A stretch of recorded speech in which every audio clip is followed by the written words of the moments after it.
Assalamualaikum warahmatullahi wabarakatuh. Apa kabar anak-anak? Gimana sekolahnya? Masih semangat? Harus masih dong, karena walaupun kita masih dalam masa pandemi ini, kita harus tetap semangat walaupun belajar dari rumah. Nah, hari ini kita akan belajar mata pelajaran ilmu pengetahuan alam. Nah, di sini kita akan membahas 5 tema, yaitu tema 1, tema 2, tema 3, tema 4, dan juga tema 5. Tapi di sini ibu tidak mengajar sendirian. Ibu ditemani oleh Ibu Hani, Ibu Dona, Ibu Bella, dan juga Ibu Areta. Nah, sebelum kita memulai pelajaran kita pada hari ini, ada baiknya kita melafazkan lafaz basmalah. Bismillahirrahmanirrahim. Nah, langsung saja kita mendengarkan, menyimak apa yang disampaikan oleh guru-guru kita. Selamat menyaksikan. Baiklah, perkenalkan nama Ibu Rahmadona. Anak-anak bisa panggil Ibu Dona ya.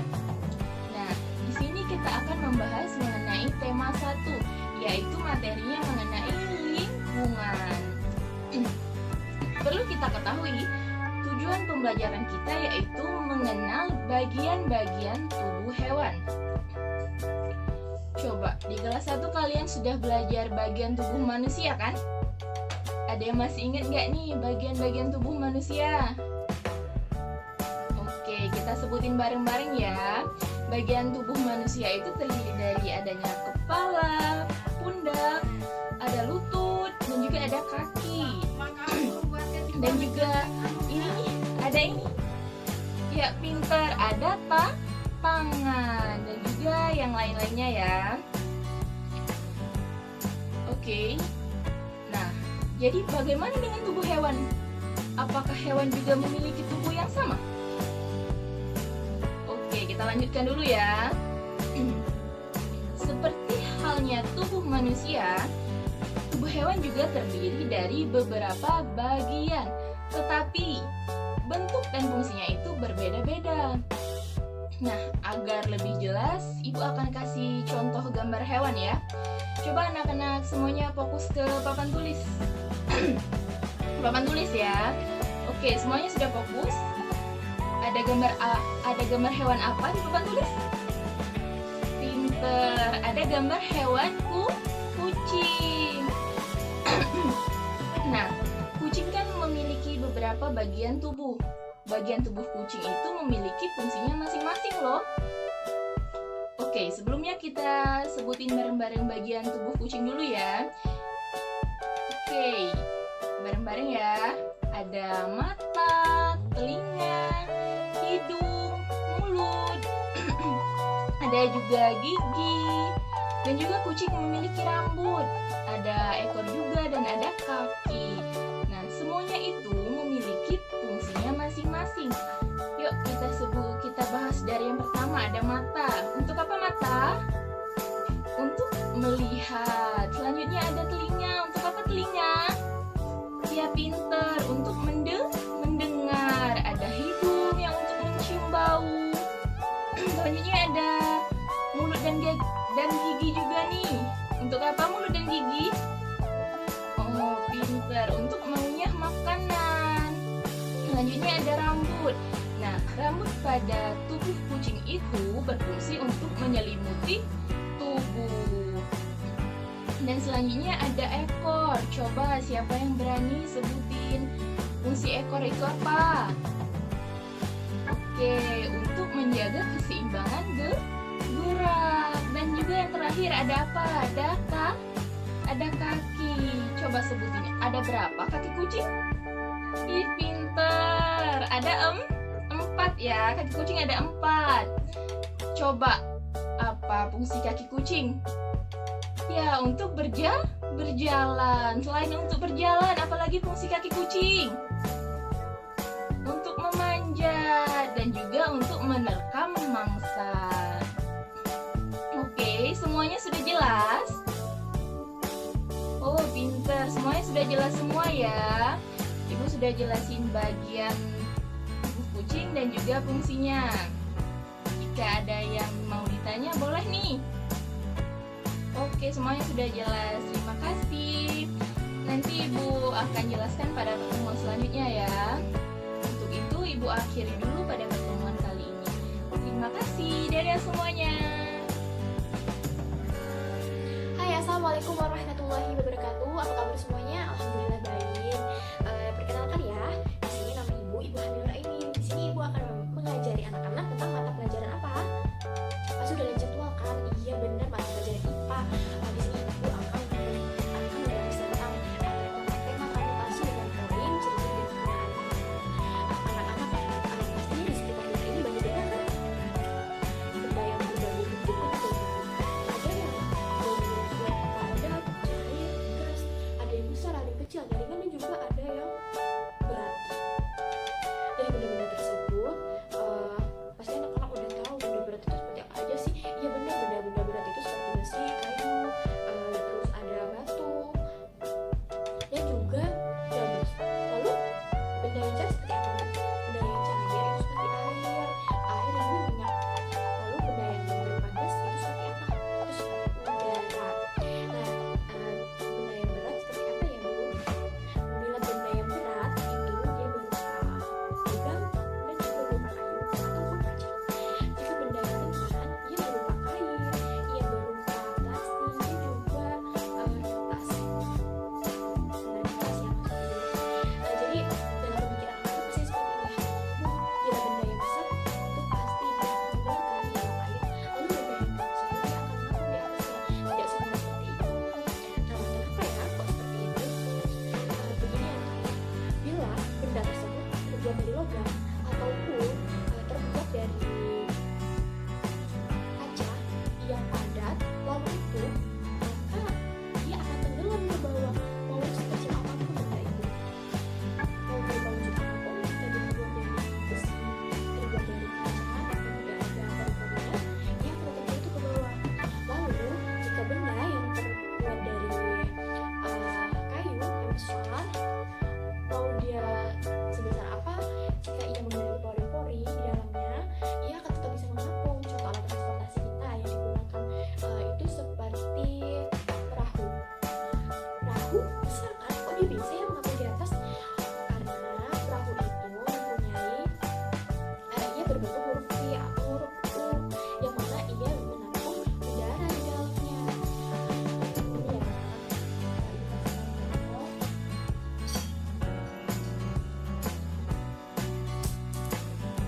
Bila ini air, ini koin.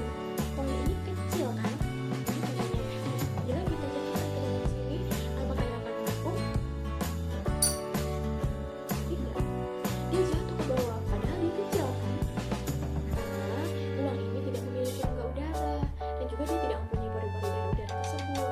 Lalu jika kayu, kita ambil contoh kecilnya aja ya panggilnya. Nih, kayu ini Ibu jatuhkan ke dalam sini, apa dia juga akan tenggelam? Tidak, kayunya mengapa? Iya benar, karena kayu ini memiliki rongga di dalamnya yang berbanyak. Dari ciri-ciri benda itu mempunyai banyak bentuk, mulai dari yang bulat, lalu segi juga prisma. Lalu jika yang dia bulat itu bola atau kelereng, bila dia bundar itu seperti logam, dan jika dia bundar dan panjang itu dia bisa diberi metal. Anak-anak, ada benda yang mudah dan ada juga benda yang susah untuk bergerak. Bila benda yang paling mudah bergerak itu benda yang bulat. Kenapa? Karena benda bulat itu memiliki daya sentuh lalu sentuh yang sangat sedikit. Semakin besar sentuhan dari kedua gaya, maka semakin sulit dia untuk bergerak. Nah, dari sini di sini kita akan bahas tentang penggunaan dari benda. Anak-anak pasti tahu kan?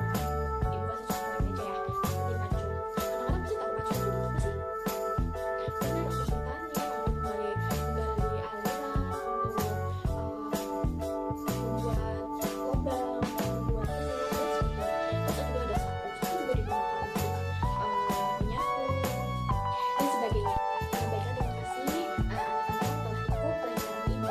Semoga ilmu yang kita dapatkan kali ini bermanfaat dan juga mendapatkan keberkahan dari Allah Subhanahu wa Ta'ala.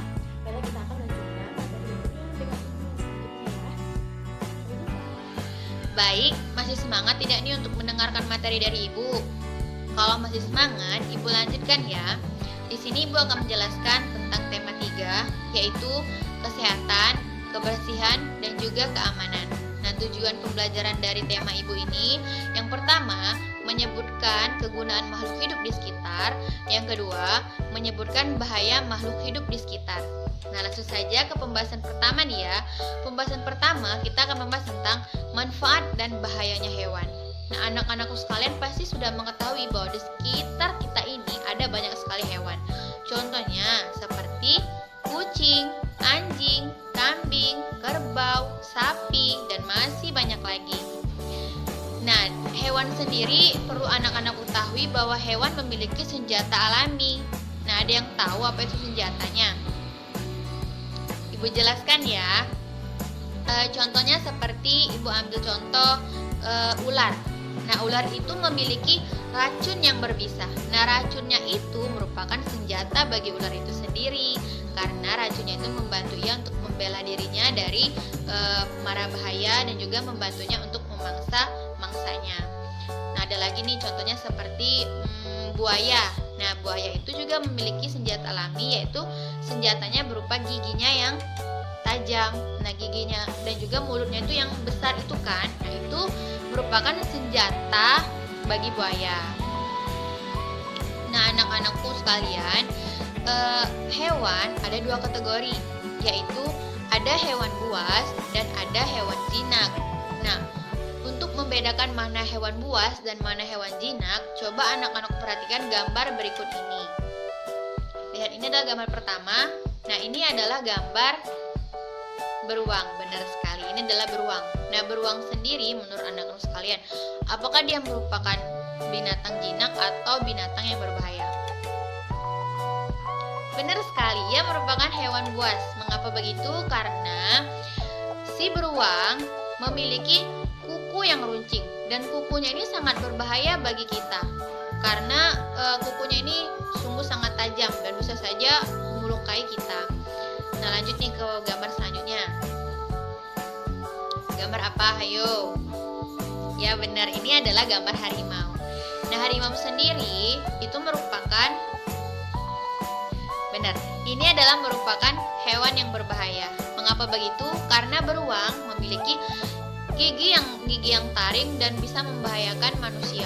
Dan dia juga memiliki kuku yang runcing dan dia juga bisa membahayakan manusia. Nah, jadi anak-anak, pada intinya hewan buas itu adalah hewan yang dikategorikan bisa membahayakan manusia.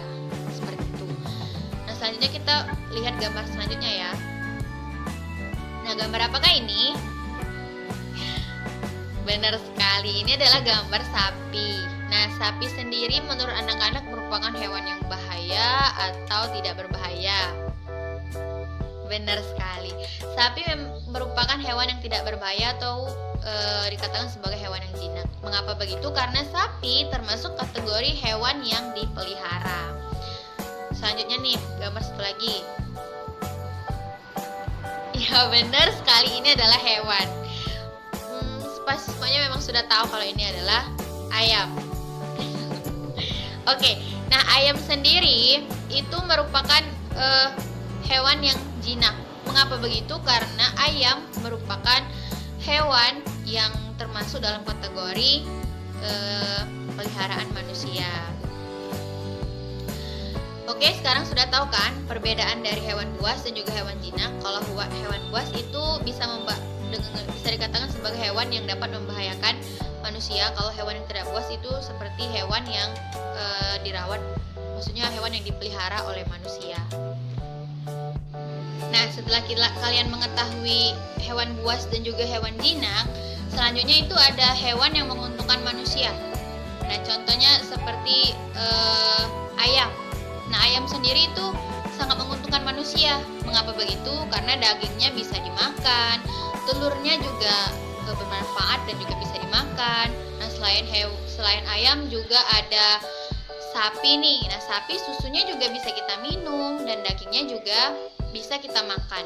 Dan kulit dari sapi sendiri itu juga memiliki keuntungan bagi manusia, yaitu kulitnya bisa dijadikan untuk beduk di musola seperti seperti itu, di musola atau masjid seperti itu kan.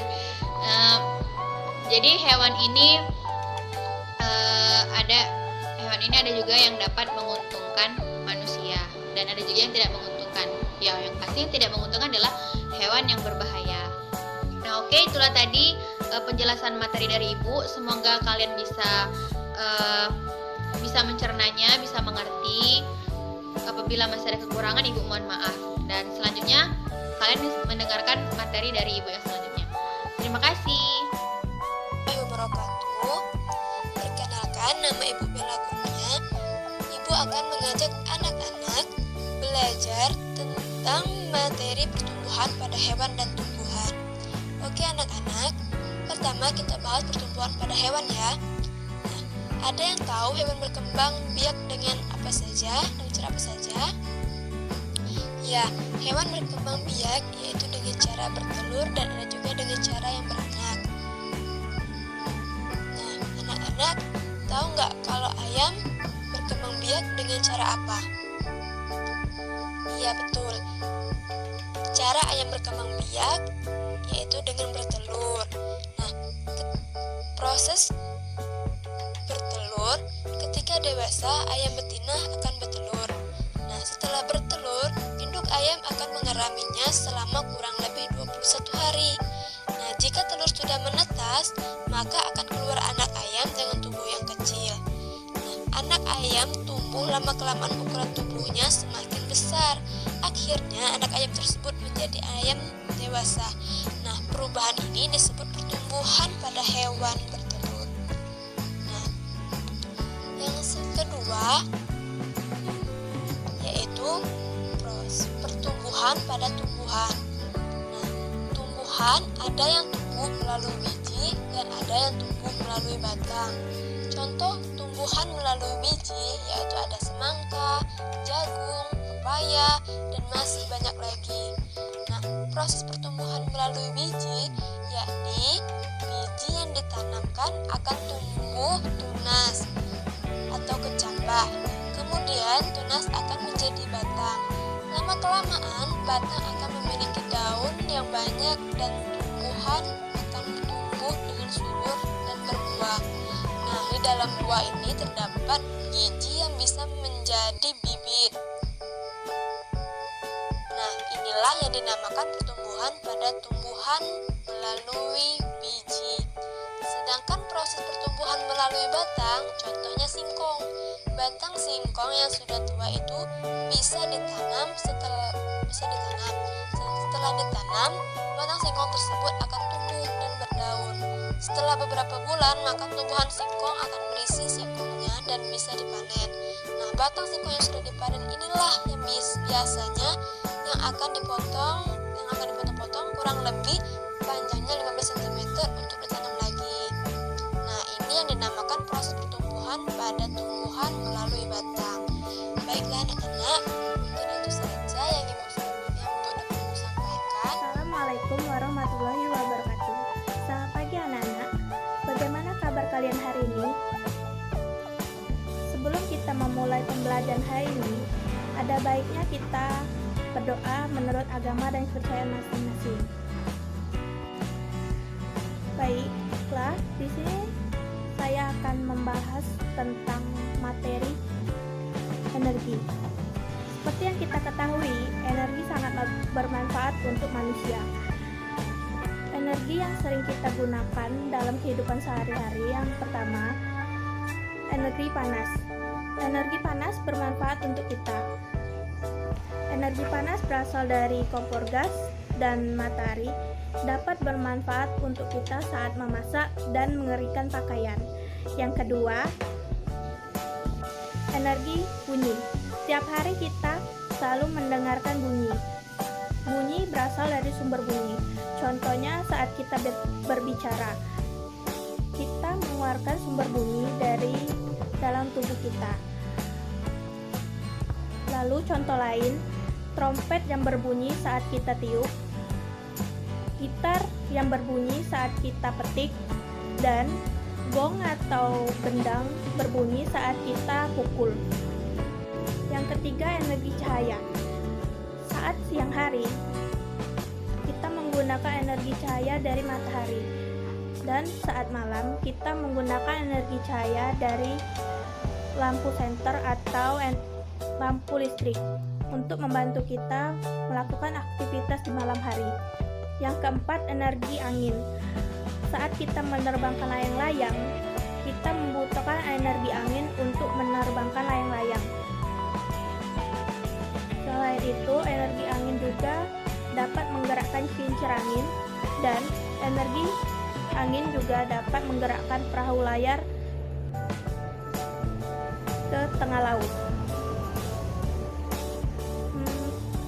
Baiklah anak-anak, apa kalian mengerti tentang materi energi ini? Semoga kalian mengerti. Baik, pembelajaran kita hari ini telah selesai. Sebelum kita mengakhiri pembelajaran hari ini, baiknya kita berdoa menurut agama dan kepercayaan masing-masing.